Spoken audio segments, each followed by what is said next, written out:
Ciao Elsa, nice to see you. Hmm. Okay, so I started the recording. I want to share this. Everyone can see my screen. It's okay like this? Yeah, okay, people say yes. And okay, just to get, I'm going to start in a second, but just to give you a heads up, if you would like to go through the talk at a different pace than me, you can find my slides listed um, in the chat of this seminar in our usual place um, from our website. So, so I need to do a little bit more messing around with my screen. They put it in some mode that's easier for me. I don't see how to get rid of that.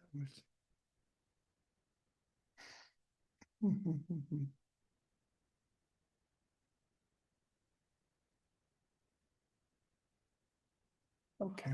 Yeah, I need just another minute to get ready. Sorry, folks.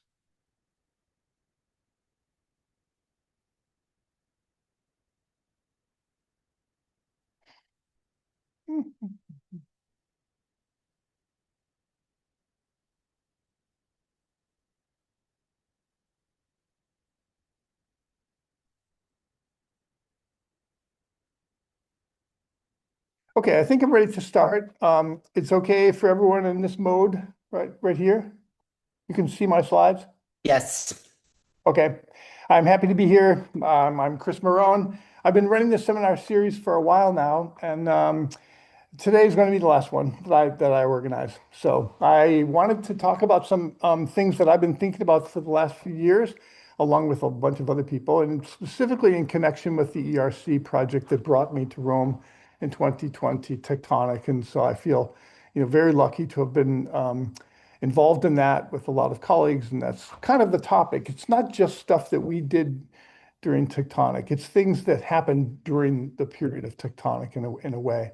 And they're, okay, the title, I suppose, is self-explanatory.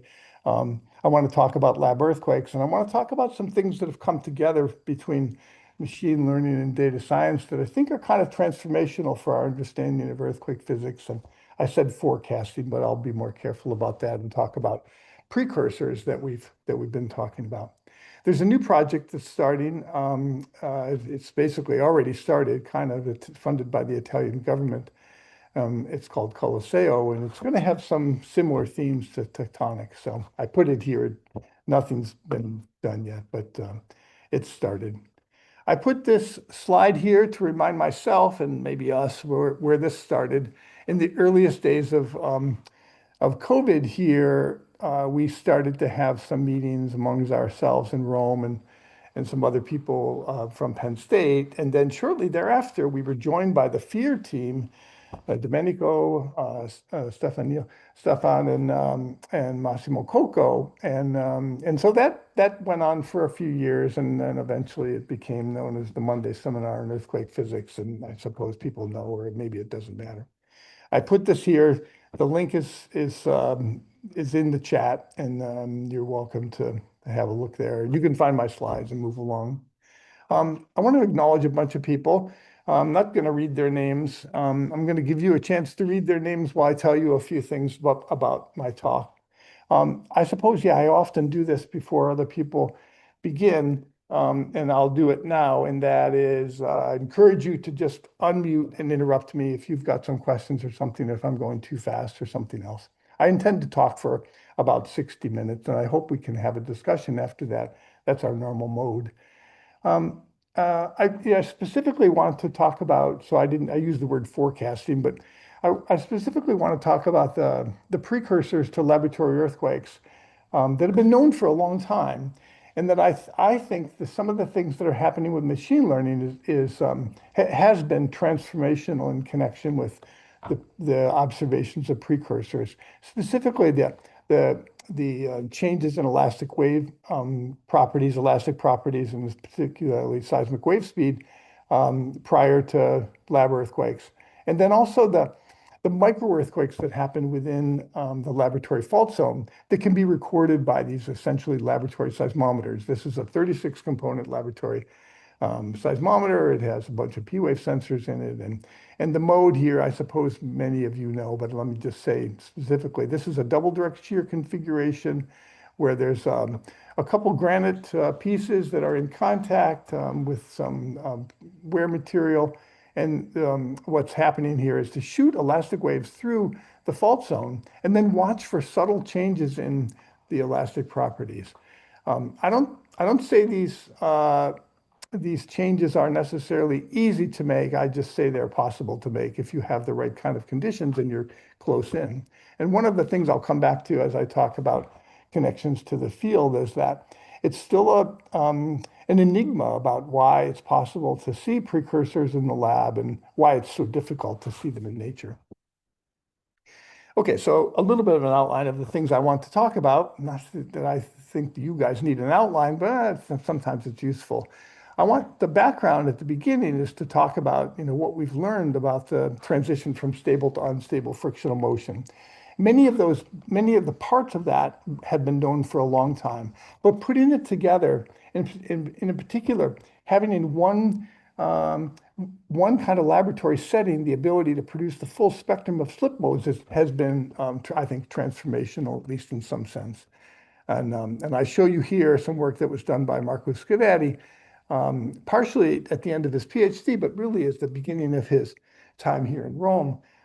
Just showing in one configuration for just one sample configuration, by changing the normal stress, you can change through this whole range of behaviors from stable sliding to a kind of a complicated behavior that occurs right near the stability boundary. And you see my mouse, I hope, pointing at this normal stress range of about 14 or 15 megapascals.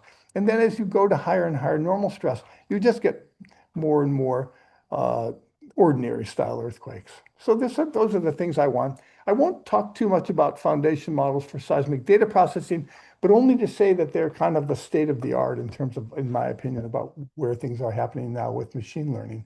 So I'll go through that along the way. And the idea that it's now possible to predict laboratory earthquakes. Okay, so I suppose everyone here knows all about this in some ways, and maybe many people here know more about it than I do. But I feel like sometimes it's useful to cover some background so that we bring everyone together. I'm going to talk about some experiments that have been done in a bunch of different configurations. On the left are things that were done at Penn State. These were slightly bigger samples. Lots of times the samples at Penn State, the fault zone would be 5 centimeter by 5 centimeter and just a few millimeters thick. And I'll show you some more thin sections of them. Here in Rome, we've built with Marco and Cristiano Colantini and others a larger configuration. And it's by no means the largest in the world because we've had talks in this seminar series of 3 meters. We've had talks of 1 meters, and we've had talks about a lot of different configurations. But you see in this configuration, these are eddy current sensors here. And a lot of this was modeled after Greg McClaskey's beautiful setup at Cornell University. Eddy current sensors are measuring the spatial distribution of slip along the fault. And then there's also strain gauges and force sensors and piezoelectric sensors to listen to what's happening within the fault zone. And that's a kind of a theme, I guess, for me. And I'll show you a data set here. In particular, I say learning about lab quakes, but I also think that the reason why it's been possible to make progress with machine learning and deep learning is that these are systems that we really know a lot about. We have a lot of control over now. We can take this system and go through the stability transition. So there are 3 separate experiments here, all in the same configuration that you're seeing off in the right. You see slightly different normal stresses, 3 MPa at the top, 1 megapascal of effective normal stress across the fault surface. It's about 70 by 20 centimeters is the other dimension, and a half a megapascal. The main thing I want to focus on here is the range of behaviors that are produced by this range of slip velocities. You see up at the top, 3 microns per second, 10, 30, 100, and 300 microns per second. And just by tracing through that range of velocities, it's possible to go right through the transition, the stability transition from ordinary style largish earthquakes over here on this side at 3 microns per second to stable sliding on this side. And you can see a bunch of interesting details in terms of the systematics of shear stress drop as a function of load point velocity. But the main thing I want to point out here is that because it's possible to produce many, many lab earthquakes under kind of controlled conditions where we know what's going to happen, it's really been possible to make bigger progress in terms of the machine learning side of things. And so this is just another reminder of that same kind of thing. This was specifically connected to the idea of the stability transition, stable on the right-hand side, and be progressively more and more unstable. First, silent and slow events, peak slip velocities measured in just tens of microns per second, to faster and faster conditions. And this is another situation where none of this in any individual, certainly stable sliding, none of the individual things here are particularly new, but by pulling them together and having experiments where it's possible to produce the whole range of behaviors, it just provides other opportunities to test things. And so one more slide to make that point, and now to introduce the idea of explainable machine learning. And certainly people know, one of the problems with machine learning is that some parts of it are a black box. And so it's a little difficult to use a black box to understand physics.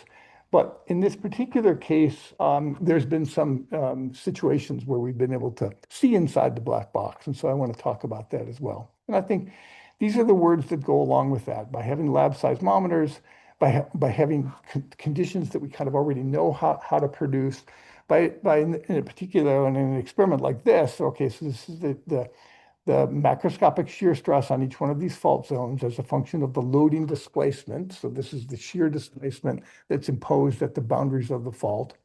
And you see a transition here from stable sliding to unstable. All this black stuff out here that might look like noise, these are all individual lab earthquakes. And it's possible to produce complicated behaviors. Of course, from a predictive point of view, if you just have repetitive periodic events, then it doesn't seem very interesting and exciting to predict them because anyone could predict them. They're all the same, let's say. But it's possible to produce events that are much more complicated. And in this particular case, and I'll come back to this in a few times, what you see here on the bottom is the shear stress as a function of time for that little segment in there. And then you see the transmitted acoustic amplitude at a kilohertz. So probably more, but 1,000 times a second, you're sending an elastic wave through the fault zone and measuring the transmitted wave amplitude on the other side. And I'll come back to that. So this is an active source experiment. Another part of this that I think helps us with the explainability side of it is that even when we just listen passively, and this was the way the laboratory earthquake, machine learning-based laboratory earthquake stuff was discovered, was listening to the micro earthquakes that are happening within the fault zone, it's possible to see a lot of interesting systematic behaviors in addition to the machine learning-based prediction. So on the left-hand side here, you see shear stress in black. This is one little laboratory seismic cycle as a function of time. And the red is the seismic data recorded locally right at the fault zone, okay? And so you're basically just at this scale, of course, just seeing the peak amplitudes of the acoustic emissions that are there. But on the right-hand side, I want to show you some stuff that was produced by Chas Bolton. And it shows the peak slip velocity normalized by the shear velocity. So it shows this transition from stable sliding on this side where the shear stress is basically zero to bigger and bigger stress drops and bigger slip velocities during the stress drop. And then what he did was he color-coded this by the acoustic energy that was produced within the laboratory seismic cycle. And what you see is that faster, bigger stress drop events are also energetically more powerful. There's a lot more energy that's produced in the acoustic emissions during the seismic cycle of those events. So this is another thing that for me helps build some confidence in the idea that we know what we're doing with this. And so it's not just it doesn't become just completely a black box. The last thing I'll say about this part of the explainability is that for me, and of course for many of us, the simple things we're seeing here are entirely consistent with predictions of rate and state friction that have been made at this point 40 years ago plus. Right. At any given slip velocity, we go through a transition from unstable to stable behavior as we increase the loading stiffness of the system, or opposite of that, very high stiffness system is stable, and as you lower the stiffness, it becomes unstable. What's interesting to see in some cases is that the stability boundary is a function of velocity, and I'll show that to you again. I already showed it to you once. This is from the very nice paper by Gao et al. In fact, okay, I'm sorry, I didn't Gu et al. I didn't put that here, the 84 paper, talking about the fact that the stability boundary is not just a simple bifurcation of one versus the other. It becomes more complicated as you allow the friction behavior to be a little bit more complicated. So just reminding you about this slip velocity dependence of the critical stiffness, the critical rate of frictional weakening. And you see that here, that for one system that is basically in equilibrium, there's so little displacement involved in this. There's no way that K sub C is changing as a function of shear displacement in this little transition region here. But you see this transition that indicates as you go, if you're near the stability boundary and you go a little faster, you produce a stable kind of response. Okay, now if I jumped ahead to the end of my outline, I could just say, here we are, foundation models for seismic data processing. There's a lot of them that have been already produced, and it is in some ways the cutting edge of the application of artificial intelligence to earthquakes is these so-called foundation models, where you just take huge amounts of data, the way you do in a chat GPT style, and make the model learn all kinds of interesting things. It doesn't necessarily know that it knows how to do these things, it just does. And an example of that is this very nice paper that's right now in review by Aurora Bassani here at Sapienza. And it basically says that you can take a pre-trained small and tiny llama is the one that's used, and it's produced earthquake magnitude and location things. Okay, I show you this because I think to myself, all right, these are things that are happening. Many of you who are on this call are probably involved in this stuff already, but I don't want to go there. I want to go back here to 1973 because I think it's important to understand, where we have been as a field and to some extent even where we still are. I don't know. I'm sure you know this paper, and you won't take time to read. I'll read you, make you pay attention to one sentence on this side. So, number of earthquakes in these different places show that prior to each one of these earthquakes, the ratio of the seismic velocity, VPVS, decreases to anomalously low values.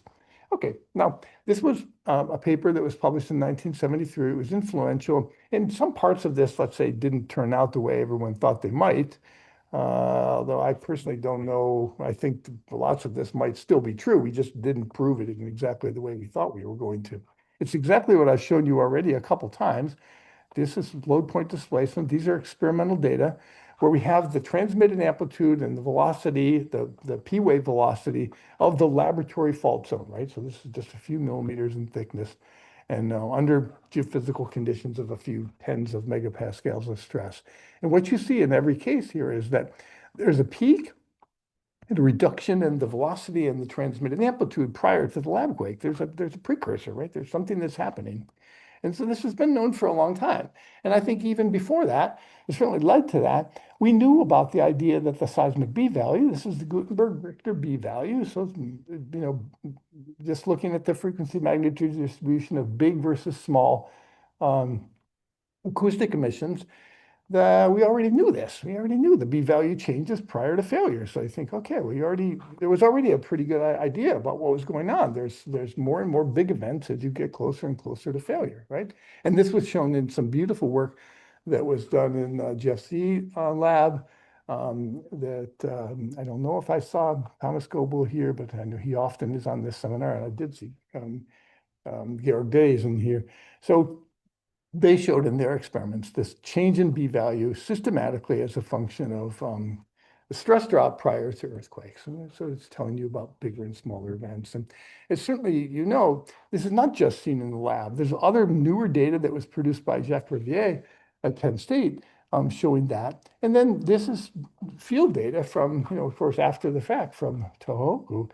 and the 2011 event, and there's a clear reduction in the B value in this area beforehand. So in some ways you think, oh, but, we've known this for a long time, since 1950 years ago. We already knew something about how to predict lab earthquakes, except for we didn't have any idea what the timing was. It could be the B value goes down and the earthquake's going to be tomorrow or 10 seconds from now or 10 years from now. We don't know any of that stuff, and that's to me why this was such an important contribution that was made by Paul Johnson and Claudia Holbert and Bertrand Ledoux, that they found a way to use machine learning to predict laboratory earthquakes. And so it's one of the topics I want to start with. I'm going to cover in a kind of a simple way. But when I was looking at slides today, I thought to myself, well, this is an important point that I guess I want to make to younger people, maybe everyone. Share your data. And the only reason that I got involved in this, in some sense, at the beginning, was because they used my data. I went and gave a talk at Los Alamos. I was invited to give this talk as part of this thing called the Frontiers in Geoscience. And it was the first time I met Bertrand. This is the slide of the talk I gave, something about the spectrum of behaviors. And I showed a data set that looked like this from John Lehman's PhD work, and that Marcos Gray had been involved in. And afterward, Bertrand came to me and he said, yeah, but you have acoustic data for all of these things? I said, yeah, we have all kinds of data for this stuff. Anyways, they took the data. Actually, they took an older experiment and figured out that they could use the acoustic emissions that were coming from the laboratory fault zone to predict some things about laboratory earthquakes. That was a long time ago, and from the point of view of artificial intelligence, as you certainly know, right? This field is moving incredibly fast. 2017 is like 100 years ago in terms of progress in seismology from the point of view of artificial intelligence. This is a little bit of a smattering of a collection. It's nothing like complete. It focuses on the things that were done during the time of, and to some extent before, the TECTONIC project, the ERC project. And basically it says, I suppose you can see here in words, what's predictable? Well, the timing of the events, to some extent the size of them, and in particular the fault zone stress state. The state of stress in the laboratory fault zone is predictable from what happens within the fault zone. And so those are the things that have happened. I'll say a few things about how they've happened and some details connected to them, coming back to this for no good reason other than in case people look at this later on. I wanted to point out something that was in their paper, in the abstract of their paper, and then their goal was to identify so-called hidden signals that precede earthquakes. And yeah, they're hidden signals. This is the kind of data that you can produce for these. This is on the top, the shear stress on the laboratory fault zone. This is shown as a function of time. And this is the converted to strain, but this is the continuous record of the acoustic information coming from the fault zone. It is the seismic data coming from the laboratory fault zone. And I want you to just look at this in general and realize that it doesn't look like anything. It doesn't look like it just looks like noise. You wouldn't be able to predict anything from this necessarily. There are certain differences between, if you blow up a region here versus closer to failure, then you see something that looks like it's got a P and an S wave and looks like a zone. But it's not surprising to me that it took 50 years to produce this, because this kind of data was available in 1968. I showed you the B value stuff from Chris Schultz. What's done is what was done and what was super valuable was to have continuous records of the seismic data.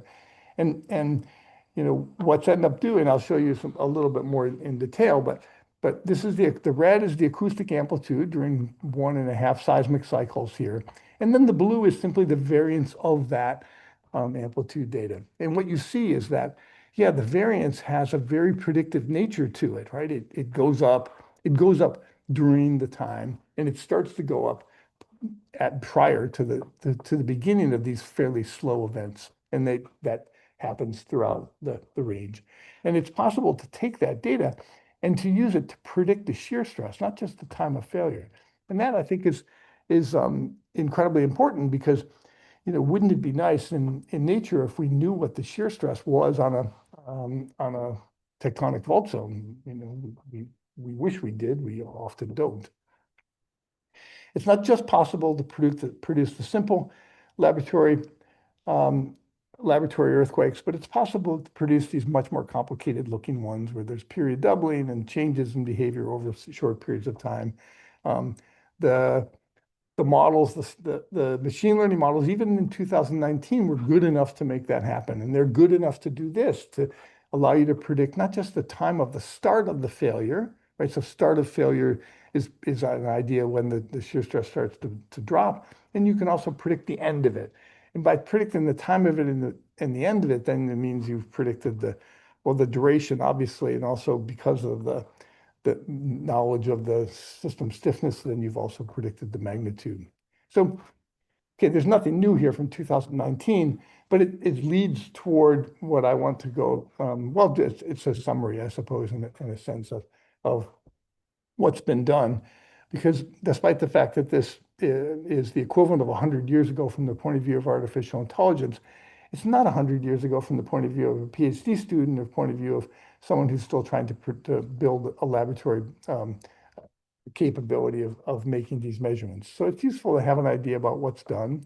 The measurements, the prediction at this stage is done by taking the continuous acoustic data, taking a tiny piece of it, using some features of it, so-called features of it, some characteristics, some mathematical characteristics of that data set, and using that to then predict a point in whatever you're trying to produce. This is an opportunity to predict the shear stress based on the acoustic data. And the blue thing is the model, the red thing is the actual data.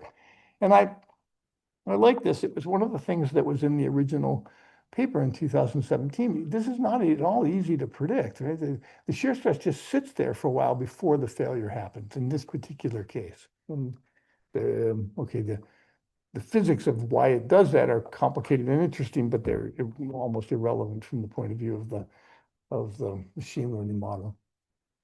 I put this here to help you think about the origins of the machine learning models, and to some extent, these are still quite useful. What was in 2017 a research paper is now a problem set in my course for mathematics undergraduates here at Sapienza. A problem set in how to build a random forest model using XGBoost and using other things like it. And yeah, if you haven't run into or understood really what's meant by the random forest, I just have a little bit of an idea of it here. There's a model, and you make some decisions, and you put these together in a way that each called a tree that builds the equivalent of a forest as a way of predicting. You're simply trying to regress something. In this particular case, you know either the shear stress or the time to failure, and you're trying to build a regressive model of it. And this is an interesting little slide that was put together by Sridharan several years ago, but it's useful because it says okay, here's the ground truth, something that's got some kind of oscillations to it. And the way the trees work are to simply build a mathematical model of that. And the trees the first of them are incredibly simplistic, but by the time you put them together, you produce an error function reduction as a function of iterations, and you end up with something that looks like the data, right? So that's all that's done in this style of machine learning. Here, I show you one advance that was made as part of the original, part of Laura Laurenti's PhD here at Sapienza. And it still represents a kind of state of the art in a sense, or it represents for me a real need because despite the fact that so much has happened from the laboratory prediction point of view, lots and lots of things are possible, it's still not quite possible or very easy to produce a generalizable model that can be used from one experiment to another. What she tried to do here is an idea of autoregressive forecasting, and that is to not just predict what's about to happen in one seismic cycle, but to try to predict several seismic cycles in advance. And to some extent, you could argue that maybe physically that's never going to be possible. But of course, mathematically, it's an interesting question to try to address whether or not that is possible. And it was possible, at least to some extent here. These are three very different kinds of laboratory experiments. Okay, the size of the sample is not different. The materials are quite different. Another advance that was made and continues to come back is the idea of taking what are now called transformers, attention focusing style models. And yeah, they are capable of doing incredible things that are a little bit more generalizable. And they are the basis of the foundation style models that people like to talk about these days now. So just to include it here for fun. So far, I've just talked to you about passive data. That was the beginning of the application of machine learning to laboratory data that I know about. It is, I already explained some parts of it, is listening to the acoustic emissions that are happening within the fault zone and then using them, building a machine learning based model from them to predict either the shear stress or time to failure or other things, right? It becomes a little more explainable when you take the active acoustic sense, right? And so instead of just listening, you can do both at once. Instead of just listening to the acoustic emissions that are happening within the laboratory fault zone, you can send elastic waves through the fault zone and interrogate the elastic properties of the fault zone. And that's what's done um, in this experiment right here. I just highlight a couple interesting parts of this because, of course, these changes are tiny. And so you have to use some reasonably sophisticated approach, and cross-correlation is one good one, and to measure those changes and to see what's happening here. So I don't know, it comes back to me and it occurs to me to think to myself, well, these aren't necessarily easy to these measurements aren't necessarily easy to make, but they're not very complicated either once you have an idea of what you're trying to do. Parisa Shikui did a lot with active source data. This is a result from one of her papers and the earliest paper about using active source stuff to predict, again, in the laboratory. And there's the kind of the standard approach to training, validation, and testing. And there are three different machine learning based models shown versus data on the bottom and residual to see there. The simple point is that the models are very good. I don't necessarily say they're perfect. They're not perfect because the data themselves are complicated. They're just very good. The models are capable of seeing, using these subtle changes in the elastic properties of the fault zone, the laboratory fault zone, to predict some interesting things about the fault zone. And for me, when you say those words and you think about the idea that something like that might be possible in nature, that's exciting. I mean, we aren't there. The FEAR project is trying to get there, and Domenico could tell us more about it at some point. But it's certainly aspirational idea that maybe by seeing some subtle changes in the elastic properties around the fault zone, you could predict some characteristics of it. I want to focus on that for a minute because I want to rely on your physical intuition about exactly what's going on so that we can make a connection to the field. And so I show some pictures here. This is a simple thin section of a laboratory fault zone. These are the pieces of it, right? These are tiny grains. These particular ones are quartz. I don't think it necessarily matters. The behavior matters quite a bit based on mineralogy, but the acoustic properties and the evolution of them doesn't necessarily matter. So the transmitted amplitude and the wave speed are dictated by nanometric contact mechanics of these grains, right? That's what's being used to make these kinds of predictions. And so it's exciting to think about building a so-called physics-informed neural network. And this was done by Parisa Shikui and her students based on these kinds of data. And just a few years ago, the first was this 2023 paper. And I'll say a little bit more about that than I'll say about this. But yes, what's happening is to build a neural network that knows something that's going to use some of the things that we think we know about the acoustic properties of the fault zone. So we're going to use subtle changes in wave speed and acoustic amplitude to build them into the neural network. So this is what's happening. We have ground truth of the shear stress and acoustic properties. If we want to measure we're going to predict the shear stress on the fault or the time to failure. We have ground truth for that. We have ground truth in the form of a time shift and a wave speed. And you can see that these are tiny changes, right? These are fraction of a microsecond changes in the acoustic properties, but they come back to the place where I started, and that is that they make sense to us in a way. They're not surprising when you look at what happens with the time shifts. And I guess that's part of what I want to come to. I can't remember if maybe I want to say it right here. And that is, when we think about the laboratory fault zone, if it's stationary, all the contacts are aging. And as they age, they strengthen. And as they strengthen, the local stiffness increases. And as that happens, the transmitted amplitude of the waves increases and the velocity increases, right? So all of these things that we're seeing right here are directly tiable to simple physics of contact mechanics. And so that was built in to this particular paper. This is the loss function. Maybe it looks complicated, but let's just go through it. It's not particularly complicated. I don't know. Yeah, and then it's useful to interpret it, for ourselves because, yeah, in the parlance of machine learning and artificial intelligence, we call it the loss function. Otherwise, we just call it the error function, right? It is the difference between some prediction and some ground truth. And so here, we're going to try to predict the laboratory shear stress. We've measured it, and we're going to try to predict it based on some other data. And we know the sliding velocity of the fault zone because it's measured in the laboratory.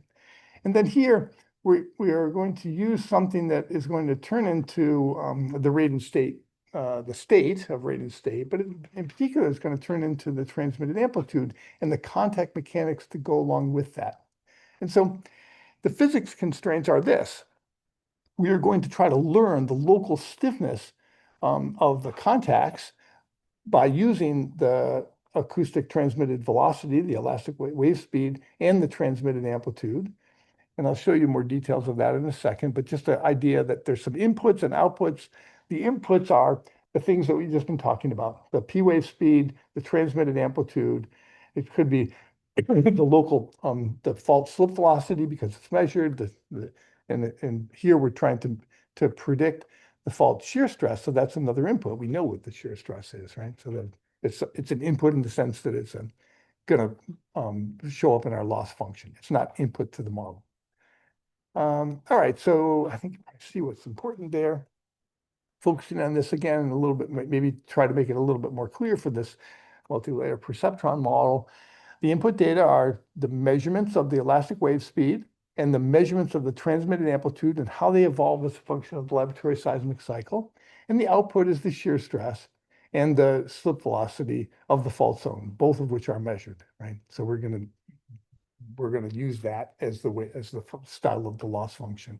What's interesting is to look at some details of this, and in particular to think about the idea that one of the things we're learning from an equation like this is that the expected size of the contact junctions, the size and the transmitted amplitude and the stiffness go along with these input data. And so that makes me then directly connect back to something like this. Here's the basic data we're using, right? We know what this looks like. And then this is the equation from Tattersall that is a slightly simplified version of this, the transmitted amplitude in terms of the parameters that go into it from the contact mechanics. And then, something here from JKR theory, you could think of it in terms of Hertzian contacts, an idea about what this contact should look like as a function of the elastic properties and the geometry of the particles that are involved. And obviously the particles that are in a real fault zone are not just spheres, but okay, the basic idea is there, right? Okay, so the active acoustics is going to allow us to make this problem work. And it works incredibly well. I showed it to you. I won't come back to it because I want to connect with your physical intuition about what's happening here. And I just use this trivial example here from this beautiful work that was done by Jim Dietrich of showing us how the transmitted light changes as a function of contact time. Black means there's no contact, there's not atomic contact. And then you see what happens from 1 to 100 to 10,000 seconds. The contact gets bigger. This isn't plastic, but the same kinds of things happen in in solid materials and rocks, right?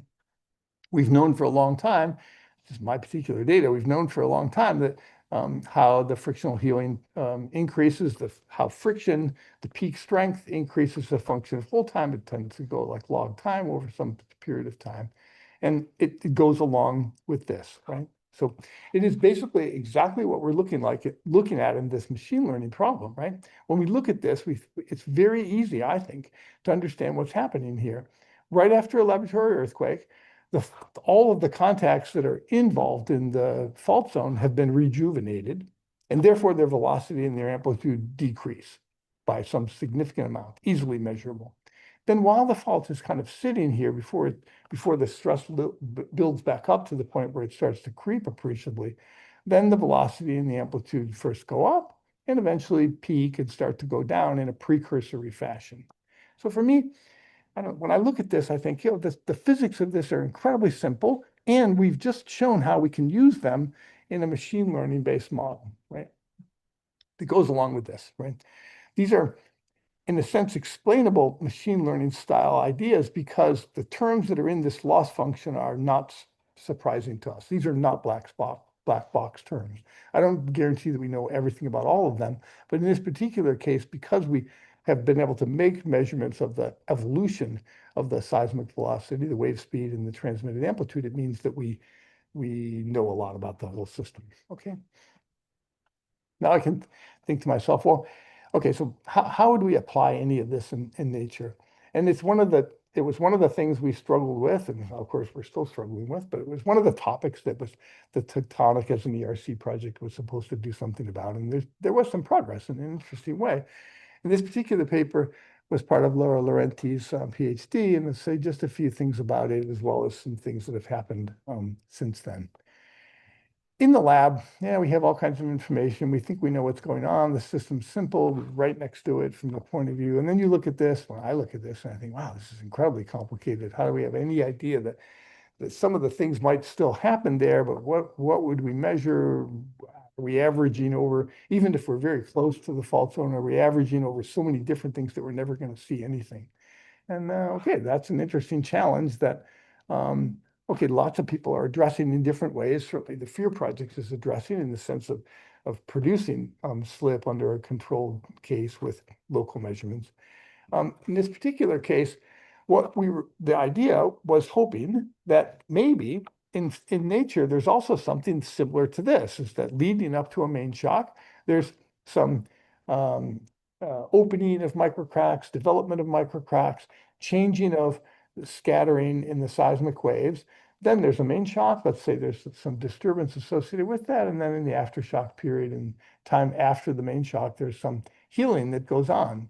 And I show you this simple cartoon because we think we can see this kind of thing, and I'll show you how it works. Also mentioned that, yeah, very recently, this nice paper that was done by Jared Bryant as part of his PhD with William Frank at MIT, they saw a very similar thing. Here you're just seeing the title of it. And then I would say this beautiful work by Brunge et al. Showing the evolution of changes before and after the Parkfield earthquake and this particular San Simeon earthquake are also along those lines, right? The idea of this post-seismic relaxation of what's going on, the increase in the velocity afterward is connected to the kinds of things that we're talking about and that we think we're seeing in the lab. What Laura did with Gabriele Paolatti, who's also working more on this, and I'll come back to what he's doing on it, was to start out with a simple question and just to ask, is it possible to see the difference in the wave properties of foreshocks and aftershocks? And here, I'm not trying to be very careful about whether or not I really mean foreshock. I just mean before and after. Before and after the main shock, is there some measurable difference in the elastic properties as indicated by seismic waves? And so the idea here is to just use a catalog. We use that very nice catalog that was produced by Tan, a machine learning based catalog with lots of events in it, and then found from a few stations, just about 10,000 of events, take the 3-component seismic wave from each of those events, run it through a local phase net so we really know that we have the P wave at a particular time. This is an early version of the figure. Eventually, we settled on 5 seconds as being a better time. But using about a 25-second window of the seismogram, of the three components of the seismogram, and simply asking the question is, can a machine learning-based model distinguish the seismic wave of a pre-event, pre-main shock event from a post-main shock event? And so it's going to be a CNN that's going to be used in the original work it was. This is the main shock, the Norcia main shock, the magnitude 6.5 that occurred in October of 2016. The first thing I want to show you is just the difference between yellow and green. Then I'm going to show you two different yellows and two different greens. But the idea initially is to just ask the question, is it possible to make a binary classifier that says, yeah, we're going to train it, but these are the ones that are happening before the main shock. These are the ones that happened after the main shock. And it's not a complicated CNN. In fact, at the time, it was a black box CNN. Since then, we've done a bunch of other things with it that I'll say a few things about here. This is that confusion matrix that is probably familiar to you, but if it's not, the idea is on the so-called x-axis. On this axis down here, you put the real. This is the test set, and you put the foreshocks and the aftershocks. The foreshocks are in this column. The aftershocks are in this column. And what you do up here is the predicted values based on your test set after you build a binary classifier. So what's true is that by training a convolutional neural network on the three-component seismic data, you get incredibly nearly perfect results in the test set. 98 out of 100 foreshocks were identified as foreshocks. 99 out of 100 aftershocks were identified as aftershocks in the test set of the model. The model is as a simple binary classifier. Send it a seismic wave, three-component seismic energy recorded at a station, and say after training, does it know or does it not know that it's a foreshock or an aftershock, and it does incredibly well. This is taking the next step, and there were many other steps that were taken, but I'll just show you these two. This is a four-class model. So now I'm asking the model, can it distinguish between two different time periods of pre-event foreshocks and two different time periods of aftershocks in a way that of course, you would expect this to be true, right? That in the laboratory, you see a progressive change in the acoustic amplitude, transmitted amplitude, and the acoustic velocity. And so you would expect if there's some connection to the field that it would work, and it works incredibly well. It doesn't. I won't bother you with the numbers here, but this confusion matrix works exactly the same as the other one. And anything that's, the chance level here is only 25%, and the numbers are in the 90% level. So occasionally here for the pre-event, the foreshocks, occasionally it misidentifies the two classes, but basically it always knows quite well what's what. So since then, we've been asking ourselves more questions about whether this is a spatially homogeneous property and how it evolves as a function of time a little more carefully. I just showed you a four-class model.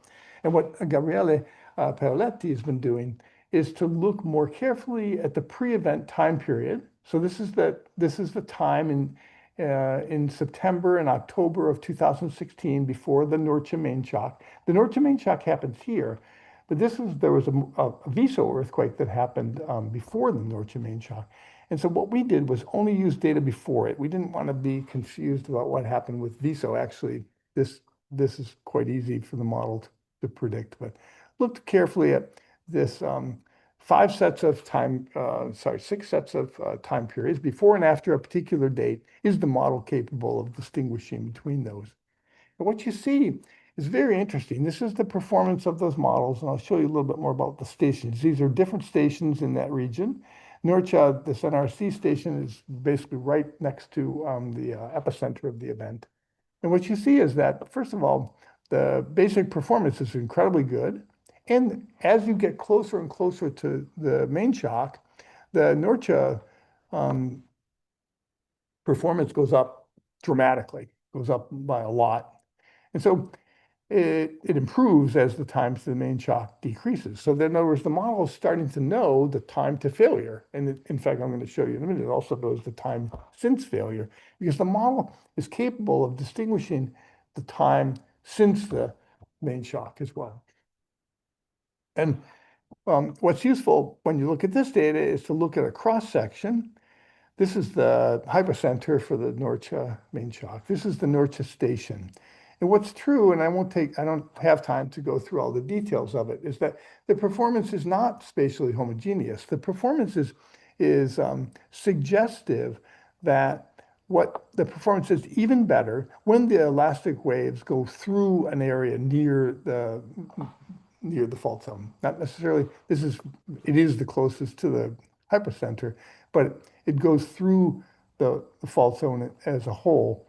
The waves that come from this swarm that happens before the Norcia event happens in this period here. And so there's enough data to produce a balanced data set and to satisfy all the simple things that you want to satisfy in a machine learning model, to see that this performance is good everywhere, but it's even better and gets better for the Norcia station.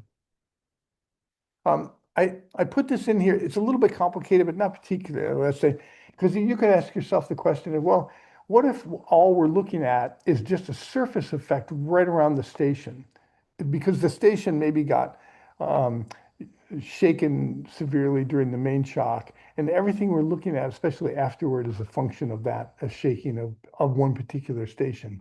And it's not very hard from a machine learning point of view to answer that question, because you can train the model just on one station and then test it on other stations, or you can train the model on the data from all the stations and test it on particular stations. And that's the difference between this so-called single and joint training. And what you see from here is that all of the performances are well above chance level. 50% level is what the chance level would be. And they don't depend strongly on whether or not you've trained it just on the data coming to a particular station, the way you would think of, okay, that station, maybe the coupling to the ground was changed in some significant way, and that's why that station is capable of seeing what's happening. And it doesn't make sense. It doesn't look like that's the case. And it does not mean that we know the depth over which right away, over the depth over which these changes occur, the way that Brian and William Frank paper, they were very focused on understanding the depth distribution of the changes that occurred in connection with ridge crust earthquakes. We have some information about that, but that's not the main thing you see here. There's another interesting part of that I think helps connect more broadly to machine learning and artificial intelligence these days. Lots of things in artificial intelligence and machine learning in general are built on images, right? We want to know how to identify cat versus dog, and then how to identify other things connected to it. And so what Michele Magrini and Francesca Monaco did was to take and produce spectrograms, three-component spectrograms for earthquakes. And they've produced some really interesting things that are still in the progress of being worked out. But this is a three-component spectrogram of an event that occurred the same area. And they used a technique called SHAP, which I'll explain a little bit more here in just a minute. But let me show you the idea. This is Michele and Francesco, and this is Laura Laurenti. We're going to take the three-component seismic wave that's coming in, that's measured in a particular place. We're going to produce colors for the three components and then combine them to produce this RGB spectrogram. This is a standard spectrogram. You see it goes from 0 to 50 hertz. It's about a 25-second period, and we know where the P and the S wave are in an obvious way. And then what this is going to allow us to do using this technique called SHAP is, because now that you have an image, it's very easy to answer the question of what part of this image allows the model to know that it's a cat or a dog. Okay, this is the way you would always talk in terms of thinking about it by artificial intelligence. What part of this spectrogram allows the model to know that this is a foreshock versus an aftershock, or a foreshock that occurred just a few days before the main shock, or a foreshock that occurred 30 or 40 days before the main shock. And the way it works is, because this is an image, we can just run the model over and over by taking out different parts of the image and seeing whether the model gets better or worse by taking out that little section of it. That's what the Shapley Adaptive Index is all about. And this is an explanation of it. If you're seeing this for the first time, it's not necessarily particularly easy to understand, but let me show you a few parts of it. We're looking at a spectrogram, and we're looking at red versus blue. Red means that particular part of the spectrogram was important for distinguishing between foreshock and aftershock. So here, this is just foreshock and aftershock at this stage. And blue means that it was opposite, that it negatively contributed to the difference between them. And what you see here, and then here's a range of the S-wave arrivals that go into this. So to produce this image, you don't want to just do it from one foreshock and aftershock. You want to add up a bunch of them. And so what was done here, I think there's actually 300, or there's 100 events that are averaged in here. And what you see is that right around the S wave for the foreshocks in this region, I'm going to focus on this region because they're so close to the Nyquist here that we don't necessarily want to focus on that. But in this region between 30 and 35 hertz, you can see between the P and the S are the parts of the spectrogram that are helping the model really see what's what. Same thing for the aftershocks. You can kind of see that it's a broader range throughout the seismic wave. And from the point of view of noise tomography, you could imagine that the whole seismogram could be telling you the difference. And there are plenty of cases where that's true as well. So it would take me a while to build a more convincing story about what's useful about SHAP, but it gets at a specific and important question of, what part of the scattering or changes in attenuation do we expect to happen as a function of crack density and other things are important? And this already starts to answer that question. Okay, I just want to show you 2 or 3 more slides and finish. So this is back to the cartoon, asking the question about the frequency content of the seismic waves, what specifically distinguishes them. I think I already showed you enough, and you can go and read in the papers, that it's super clear that this classification style CNN model is capable of seeing subtle differences in the elastic waves of the foreshocks versus the aftershocks. And in this paper that is about to be submitted by Gabriele, it's clear that those changes are not homogeneous, spatially homogeneous. They matter. They only occur, or they're much more prevalent for seismic waves that went near and through the hypercenter and near and through the fault zone. They remind me of kind of exactly like what you would expect if it's a simple model like this, where the crack density is increasing, you're exercising cracks, and you're changing the scattering characteristics and the attenuation characteristics of the crust, and that's what you end up seeing in the seismogram. That is what is seen by the deep learning based classifier. We've done a little bit of work, and it was in Lauer's paper. We've done a little bit of work of finding co-located foreshocks and aftershocks and looking at spectral ratios of the differences between them. And they agree very much with what is seen in this Shapley technique. The differences are in the 30 to 35 hertz range for foreshocks, and they're a little bit more complicated for aftershocks, but it looks like that's what happens with them. So I remind you just the ability of the deep learning models. They're incredibly successful at distinguishing foreshocks versus aftershocks. But the changes are incredibly subtle. The changes would not have been seen by a standard simple technique. And so it comes back for me of coming back to this kind of laboratory data. In the laboratory, at least I think most of us would look at this and say, oh yeah, this totally makes sense. I can have a very easy physical interpretation of what's happening. The changes are tiny, but because we have a pretty good feeling about what the changes mean. I don't think we're not made nervous by them. It's the same exact thing here. The changes are tiny. They're not easy to see. But with a deep learning model, it's very easy to build a model that can see the differences. And then by taking one step at a time, it's possible to look inside because, of course, at some level, this is a black box, but it's possible to see inside the black box using SHAP and other techniques. Okay, a few points of summary. So start with lab earthquakes. They can be predicted with machine learning. Lots of things about them are predicted now. And I think there's a huge range of exciting things out there connected to building generalizable models, to connected to using more modern techniques.